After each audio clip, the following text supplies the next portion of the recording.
நிலவிடம் வாடகை வாங்கி விழி வீட்டினில் குடி வைக்கலாமா? நான் வாழும் வீட்டுக்குள் வேறாரும் வந்தாலே தகுமா? தேன்மலை தீர்க்குக்கு நீதான் உந்தன் தோள்களில் இடம் தரலாமா?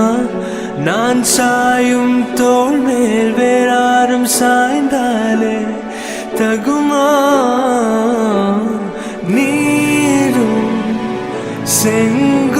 செங்குலச்சேரும் கலந்தது போ